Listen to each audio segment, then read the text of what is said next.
Hello दोस्तों, स्वागत है आपके अपने यूट्यूब चैनल इन्फॉर्म राज पे।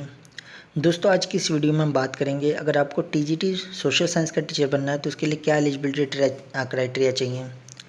जैसे कि आपको पता होगा दोस्तों, हमने पिछले वीडियो में डिस्कस किया था कि अगर आपको टीजीटी मैथ्स टीचर बनना है तो उसके लिए क्या एलिजिबिलिटी क्राइटेरिया चाहिए। उसका मैं ऊपर जो आई बटन बना हुआ है वहाँ पर भी लिंक दे दूँगा और एंड स्क्रीन पर भी यानी वीडियो के एंड में भी उसका लिंक दे दूँगा, उसको भी आप देख सकती हैं। तो जैसे कि मैंने दोस्तों उस वीडियो में भी बताया था कि अगर आपको टीजीटी टीचर बनना है, चाहे वो मैथ्स का बनना हो या सोशल साइंस या किसी भी चीज़ का, तो सिर्फ अगर आपने ग्रेजुएशन देन बीएड और फिर आपने सीटेट या कोई भी जो आपके स्टेट का टेट है वो क्लियर कर रखा तो उससे बात नहीं बनने वाली। साथ ही साथ आपको सब्जेक्ट कॉम्बिनेशन जो आपने ग्रेजुएशन कंप्लीट करके उस ग्रेजुएशन में आपके सब्जेक्ट कॉम्बिनेशन होने बहुत ज़्यादा ज़रूरी है। यानी जिस सब्जेक्ट के आप टीजीटी टीचर बनना चाहते हो उस सब्जेक्ट से रिलेटेड कुछ सब्जेक्ट बता रखे हैं एनवीएस डीएसएसबी और केवीएस वालों ने। तो वो सब्जेक्ट जो आपने ग्रेजुएशन में ज़रूर स्टडी कर रखा होना चाहिए, तभी आप टीजीटी टीचर बनने के लिए एलिजिबल होते हो उस स्पेसिफिक सब्जेक्ट में।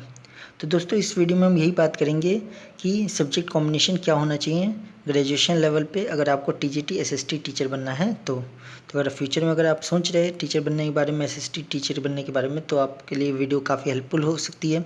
प्लीज़ वीडियो को पूरा देखिएगा और हो सके तो अपने दोस्तों के साथ इसे शेयर कीजिएगा। तो चलिए दोस्तों, वीडियो को शुरू करते हैं।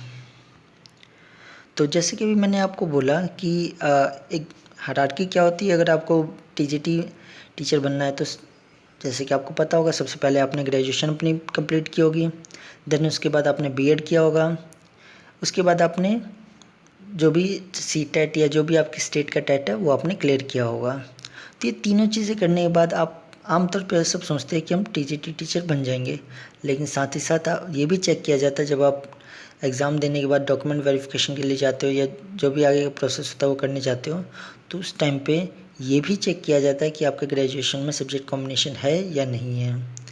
तो अगर वो है तो आप एलिजिबल हो जाते हो, आपको जॉब मिल जाती है अगर आप सारा प्रोसीजर अच्छी तरह से क्लियर कर लेते तो। अदरवाइज़ आपको एलिमिनेट कर दिया जाता है, डिस्क्वालीफाई कर दिया जाता है। तो सब्जेक्ट कॉम्बिनेशन बहुत ज़्यादा मायने रखता है। तो देखते हैं सब्जेक्ट कॉम्बिनेशन क्या है सोशल साइंस टीचर के लिए। तो जैसे कि फर्स्ट पॉइंट में आप पढ़ सकते हैं, लिखा हुआ है the candidate should have study any of the two subject out of the following combination of graduation level at graduation level. यानी ग्रेजुएशन लेवल पे जो ये सब्जेक्ट कॉम्बिनेशन दे रखा है ए और बी पॉइंट में, इन ए या बी पॉइंट में से कोई एक होना चाहिए। ए पॉइंट में कह रहा है आपने हिस्ट्री पढ़ रखी होनी चाहिए और साथ में ज्योग्राफी या इकोनॉमिक्स या पोल साइंस में से कोई एक सब्जेक्ट पढ़ा होना चाहिए। या अगर मान लीजिए फर्स्ट नहीं हो पा रहा फुलफिल, तो बी में कह रहा है कि ज्योग्राफी पढ़ रखी होनी चाहिए और साथ में हिस्ट्री, इकोनॉमिक्स, पोल साइंस में से कोई एक सब्जेक्ट पढ़ रखा होना चाहिए। तो अगर आप ए और बी को ध्यान से देखेंगे दोस्तों, तो आप देख रहे होंगे हिस्ट्री और ज्योग्राफी मेन है।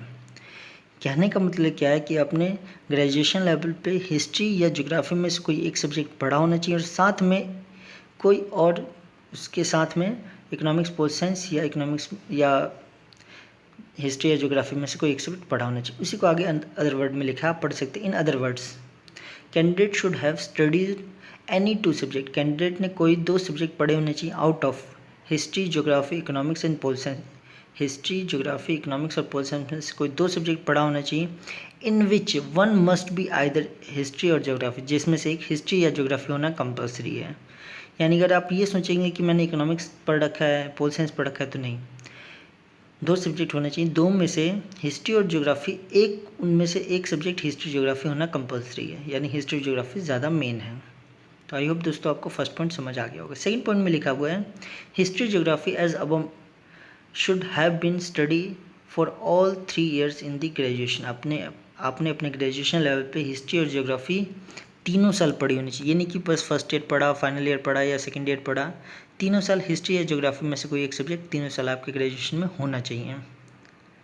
थर्ड पॉइंट में लिखा है in case of honours degree, अगर आपने ऑनर्स कर रखा है जैसे कि हिस्ट्री ऑनर्स कर रखा है, तो बता रखा है in history the candidate should have study geography, economics, pol science in first and second year. अगर आपने हिस्ट्री ऑनर्स कर रखा है तो उस केस में आपने ज्योग्राफी, इकोनॉमिक्स या पोल साइंस में से कोई एक सब्जेक्ट फर्स्ट और सेकेंड ईयर में ज़रूर पढ़ा होना चाहिए।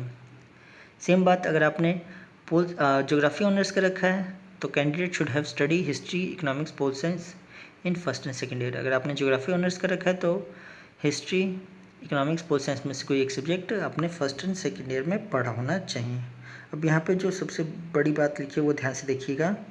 Candidate with BA honours in economics, अगर आपने इकोनॉमिक्स ऑनर्स कर रखा है और पोल साइंस ऑनर्स, या आपने पोल साइंस ऑनर्स कर रखा है, पॉलिटिकल साइंस ऑनर्स कर रखा है, are not eligible for the post of TGT SST, तो उस केस में आप TGT SST टीचर बनने के लिए एलिजिबल नहीं हो।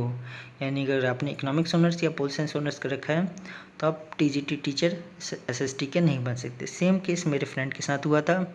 उन्होंने भी पोल साइंस ऑनर्स कर रखी थी अपनी ग्रेजुएशन में।